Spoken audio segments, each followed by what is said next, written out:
Hey guys, Tisha here, and we are back with another season 7 review. I'm going to let you all know now that this episode was extremely boring to me because it was all about this dumb Sister Wives Closet thing. And I just felt myself feeling like I was taking notes for days, but we're going to go through it.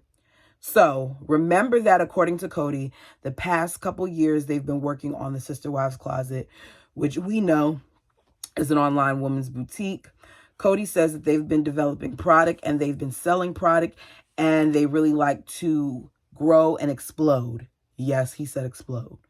We saw last episode that they met up with Stam and Amy, who are part of a investment group, and they were told to have certain things done by the next time they actually present to their partners. They have 20 days at this point to get a business plan and presentation together. They wasted so much time talking about this stupid closet because I don't really recall it being that beneficial to them, but we're going to talk about this closet because that's what this episode is about. The adults meet at Robyn's to discuss, what they're going to do next, what their goals are. Janelle says it's good to have goals and everything, but we need to talk about this business plan because we need to have visuals and concrete things to show these people because they are going to be extremely critical, which they were. I don't think that the Browns really went into it understanding that although they knew Stan, that didn't give them a you're going to get $2.5 million pass, which is how much they're going to end up requesting. I think that they just went into it with the wrong frame of mind. Cody says he understands what Janelle's saying, but we need to talk about where we're going to be in 5 years. Our goals have to be included. They don't even agree on basic things, yet they're trying to make business moves together. Cody then says, what I want you all to do is I want you all to think about where you see this business, what you want from this business, and we're going to get back together within 24 to 48 hours. So it's another day. Robyn and Meri go to lunch to talk again about Meri going to college. I was like, okay, you already told her this. Why do we still have to make this a thing? But this is what they do. They very much so make this a thing. Meri goes on to say, in our conversation that we had the other day, I felt like it didn't really go well, and I felt like, you were bothered by it, and I just need to let you know that I'm not ditching you. I'm going to school because I want to get my degree because it's very important to me, and it's something that I've really been wanting to do. So Robyn adds, I would think that you basically would want to go to school so that you can move away from the business more, and that's what's going to happen. Like when you get your degree, then what? So she basically wants to know if because Meri is just pursuing this degree, this thing that she really wants for herself, that if she does that, does that mean she'll still be a part of the business? I'm like, okay, these people clearly don't listen to each other because Meri has said multiple times, even while y'all sat there and had that first discussion at her home, that she did not plan on completely removing herself from the business. She just was going to have to take a step back. Robyn says, I am happy for you. I just had to get over you initially telling me. And Meri says, what can I say to, help you ease your mind? Selfish Robyn says, you can give me a commitment. You could say that you're going to stick with me and Sister Wives Closet forever and ever. And she's making a joke of it, but Robyn is really serious. I don't understand why Robyn requires so much for a business that is supposed to be being ran by the entire family. She sounds freaking ridiculous to me. Robyn admits to wondering how Meri wanting to go and further her education is going to take her away from the family. It's so crazy how that was her biggest fear. Everything about anyone automatically becomes Robyn's problem. The lady is telling you that she wants to go to school to be better for herself, and you are sitting here worrying about how her going to school is going to affect the family. She's like, is it going to take her away from the family? Is it going to take her away from Sister Wives Closet? Is it going to take her away from me? Is she going to develop a life outside the family and she won't want to be a part of the family as much because she can see that happening? And I'm sorry. I could have sworn that UNLV was like 15 to 20 minutes away from where they currently live. Robyn is sitting here, excuse me, acting like she's moving, like, I don't know, to Utah to go to school. It really bothered me because it's all about Robyn. Robyn then says how it's not easy being in a plural family, even though she's been in it for all of 10 minutes. She said that she just doesn't want her to get more comfortable being outside of the family than being inside of the family. We then see Meri thank her for being supportive about her being in college. But that whole conversation with Robyn, as well as what she was saying in this confessional, did not sound like support to me.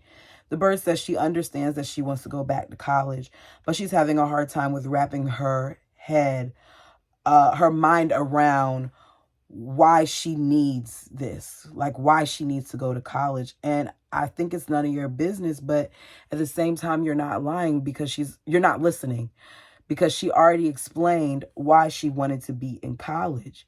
She told you that it's always been her desire to pursue helping kids, and she loved that job that she had in Utah. So why don't you understand? As if stuff couldn't get any worse, we see the family go to a counseling session where Kody acts like a complete jerk. For some odd reason, they're using the family therapist to help them with getting on the same page in terms for their business, just like the family therapist helped them with their mission statement. And I'm just like, okay, Nancy, why are you agreeing to this? Are you this desperate for billable hours that we're going to sit here and we're going to help them with the business stuff too? They tell her that they're on their next adventure, which is building a business plan. Kody says, and we're running into some emotional hiccups along the way. Nancy says, okay, so you're discovering that 5 partners are a lot. You're amazing at what you do in marriage, which I said, okay, Nancy, amazing? Did Nancy really pay attention to this family? You're amazing at what you do in marriage, but now you're getting to where money's involved and that changes things. Kody says, ultimately, somebody has to be the boss because my wives do not want to be subordinate to one another. I basically have to be the boss. Meri says that in a plural family, you cannot have wives rule over other wives. So even though it would make the most sense in her mind for Robyn to be the CEO and she would be completely supportive of it, they can't do it. I just think that they messed up by making this a family business. They should have just let Robyn do her thing with Kody and they kept it moving because nobody really had a true desire in this other than Robyn. We find out via Kody that Robyn is kind of like the CFO because she's been managing the accounts payable. Kody points out that him making that statement about Robyn being the CFO made Janelle upset, which you could tell that Janelle was bothered by it, as I guess I would be too. If my background is in finances and you don't come to me about the finances, I'd be a little offended by that too. She said that she's confused because she didn't hear her name mentioned anywhere with that financial aspect, and finances is her strong point. I feel like it's odd that the person with the financial background is not over financing. Kind of makes me feel like something funny was going on with that business, and maybe Robyn might have not been reporting the money right, but I'm gonna just leave that alone because I don't want to put any false accusations out there when it comes to that. She said if she's not doing that, then what is she doing? She's like, why am I up putting financials together for this plan if I'm not really the CFO? So I'm saying here, okay, so what exactly is Robyn doing? Is she balancing a checkbook? Because why are these two ladies not on the same page when it comes to this? She says, I don't like that title. Am I a floater who just helps out whenever? I said, my goodness, these people never even determined who was going to do what when they started this business plan. And according to Kody, they've been doing this for several years. So they've truly been operating by the seat of their pants. Janelle says she's been working on expressing herself more. And basically in this session, she's finding that she's trying to find a safe way to say to Cody that making that statement invalidated her. And I was like, just say it like that, Janelle. Like, you don't have to find a safe way to say it. The way you're saying it here in confessional is a safe way. You're invalidating me by not considering my profession when making these choices. Boom. That wasn't that hard. Nancy says, I'm just trying to clarify. You're looking to be in a place where you have strength. And Janelle says, yes, I'm not creative and I have no desire to give anything to that or to sell any product. Robyn acts like she's surprised like this. So Robyn's like, so you only saw yourself in the financial portion? And of course, that's all she saw herself in. This is the same girl. I'm really stumbling over my words, y'all. I'm sorry. This is the same girl who sat there and basically was begging Janelle to be a part of the business. Janelle told the girl that she felt like it was a hobby. Then she thought by trying to rope Janelle in to creating plus size clothing, that would put Janelle in this business. But Janelle wasn't interested in it. Janelle says she likes the numbers. Cody's dumbtail then says CFO makes the decisions about money. And Janelle says, no, they don't. And the women agree. Do you not know what you're doing here? I was watching Cody and I said, it's just amazing how much Cody tries to act like he's knowledgeable about things, and he's really not. And we hear Janelle later say to him, like, if you're asked a question and you don't know the answer, it's okay to say that I don't know and I'll find that out for you, which is true. Janelle says, I think it will work best if there is a division of responsibilities. He then chimes in and says there are very few decisions he's ever allowed to make in this family. He's never been allowed to be in charge of this family. And to me, him saying this implies that this is something that he wanted. She said, so you're going to get, oh my God, what did I type and what am I saying? He says, oh, so you're going to let me be in charge of the business, really? When I can't even be in charge of this family? When have I been in charge of this family? When have I been able to make a decision without a committee? And I was like, oh God, that's real easy. You were able to make a decision without committee when you courted Robyn, because you and Meri determined that on your own. You included the wives in it after the fact. You also made a decision without committee when you decided to move, because Christine was against it. Christine was very vocal in saying she didn't want to go. Janelle says CEO doesn't unilaterally rule. They normally get a consensus of what's going on, and then from that consensus they make a decision. That's true. I don't understand what's going on. I really don't. This whole situation made me feel uncomfortable, and it was kind of done with the whole back and forth thing, as you can see with my notes that I obviously should have looked back over before I came to you all, but here I am. He says he does not feel like he has been put as the head of his family ever. He then said in confessional, a lot of what is coming out here probably isn't factual. It's a lot of emotional vomit. But it's okay because I'm doing this in front of our family counselor. Nancy's here, so I feel safe enough to puke on everybody. And I just disagree with that statement. I feel like this is exactly how Cody felt. Cody is naturally, to his core, a jerk. We find out they're pitching in 7 days. They sit down yet again. Ooh.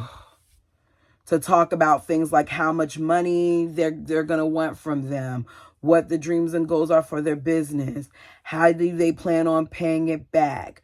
Cody wants to break it up into several sections and have each one of them present part of the business plan. And you immediately see Meri go into panic mode. So much so that Meri begins crying and she's confused. And Christine is in confessional saying, like, this is going to require a lot for Robyn because she has taken this business, made it her baby, and now we're coming in and saying we want pieces of it and we want to give some of it to investors. Meri doesn't want to talk. She doesn't do well with public speaking. And now she is bothered by the fact that she has to speak. Meanwhile, Cody is annoyed at the fact that she's bothered about having to speak. Meri talks about how she's afraid that she's going to go blank. She ends up doing a good job with her little portion when they present it. Okay, at this point, it is the day before the meeting, and the Browns are doing a mock pitch to Scott, who is their consultant, but they hired him to help him write their business plan. As Cody is doing this portion and he's talking about how they've had the product and some of the retail shops, they're flying off the shelves and all this other stuff. I'm like, okay. We then see them all do their different presentations, and it's very shaky all the way across the board with the exception of Christine. Once they are done, he critiques them. He makes mention of how well Christine did and how she speaks from the heart. He then talks about how passionate Robyn is when she speaks to him about it by herself, but she didn't get that same passion from that presentation. He said she seems afraid, and she says, yes, I'm afraid that I'll cry, and then she starts crying. When has Robyn cried? Have we ever really witnessed her crying? I don't recall seeing that, but you know, she's good at acting like she's crying, but I don't recall seeing it. He suggests getting out of their own way and allowing Cody to run the business because this is important. He needs to do something that he's not doing in his family, and that's take the lead. Even Scott saw this, and Scott was with them for however long it took to help them write that business plan. Cody wants to say that in spite of the 4 years that they've went through, all the stuff that they've gone through, that everything has turned into gold, let's make some money. Robyn is having writer's block. She's so nervous. She said it's been 2 years of her life, and now she's sitting here crying again with no tears. I'm just so tired of the fake crying, y'all. I just, for once, want to see an actual teardrop. So next day, the time has come for this meeting. Supposedly, in 1 year, they had 10 products, and they sold $45,000 worth. In 2013, they had over 60,000 products, and they ended up doing 180,000. Now, here's the problem. I get what they're saying about the sales, and maybe I was incorrect in saying they didn't make any, but I want to know what the profit is. We didn't hear about the profit. We just heard about what they made. You saying you made this and coming from the Browns doesn't necessarily mean that that's profit, because remember, they didn't create these themselves. They came up with the concept, and they had a jeweler design them. 2 different ones, actually, because at one point it was the guy from the jeweler store, and then it was the woman and her ex-husband that did it. So they say that they're getting upwards of 2 million to 15 million hits on their website every single month. They stated it as if it was an accomplishment, but the moment that Christine said it, I said, they're going to feel like your numbers and your sales do not match. This is going to bite you all in the butt. There is no way that they're going to want to get this product. She then points out in 2 months, they got 500 sales. Coming off of 2 million views and making 500 sales lets me know that there's a bigger problem. And I'll be honest, I was one of those 2 million views because I went to look on their website to be nosy just to see what they had. So I knew I wasn't just talking junk to talk junk. And I wasn't impressed. So they're doing this proposal, right? And Christine is finishing up, and she's introducing Robyn, and now she's talking about how I'd like to have our amazing creative designer. Cody is in the background, cheesing like he's watching his baby come on stage to perform for the first time. It was a little cringy. I said, okay, can he smile any harder? I'm like, the only thing he has left to say is, come on, little birdie. Come on, come on. Janelle does her spill, and she says, based on what they're doing, they're estimating that with their help, they'll make 3.3 million in sales by 2016. And I said again, these fools want 2.5 million in investment capital, but you're telling them, you're projecting that you'll make 3.3 million in 2016. That doesn't sound like a profit to me. That sounds dumb. Janelle, you're supposed to be the finance girl, boo-boo. That don't make sense. In return, they're offering 20% in their business to become partners on the project, even though Stan told them the last meeting that they normally get 30. The lady then asked a question, because it's a question and answer period, and several ones asked different things, but I thought this one was key to mention. And she's like, you've had a captive audience. You keep talking about, the audience that you get from your show. You're telling me that you get upwards of 15 million views a month, but you've only had 500 in sales. That is a problem. She wants to know where these people have gone. And that's a legitimate question. They try to say that that's part of the reason why they want them, because they haven't had the funding for a marketing plan, and that they hope that their money could help fund the marketing plan. And I'm like, you'll still sound dumb, because the show is a marketing plan. What better market than this show? Wear your pieces. SWC it all the time. I know y'all have noticed my Tisha chain. I wear it all the time. Very rarely do I not wear this. First of all, y'all don't know it, but I'm not like a big jewelry person. Also, I have extremely sensitive skin, so a lot of things I cannot wear. But with that being said, this is something that I got from my son years ago, and I cherish it. So I always wear it. Wear things that you know that are going to attract the attention of your audience. That is marketing. I don't understand what's so hard about this, but the Browns went in there and they weren't prepared. So that's the end of their presentation. They tell them that they'll get back to them. They're going to stay back and talk.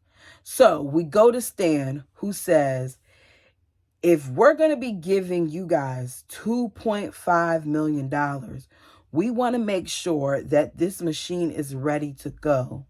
Robyn says that it is, but if you have such a significant gap in purchases, is it really? Stan says they're going to take a week to look at it, and they're concerned about what they have. They're accustomed to projects and people coming in there that already have majority stuff in place, whereas the Browns have a lot of heaping holes, and they don't know if this is something that they want to really invest in or stand in, because they do not have their stuff together. And that normally, if it wouldn't have been for him, as soon as the Browns started doing some of their presentation, they would have stopped the presentation.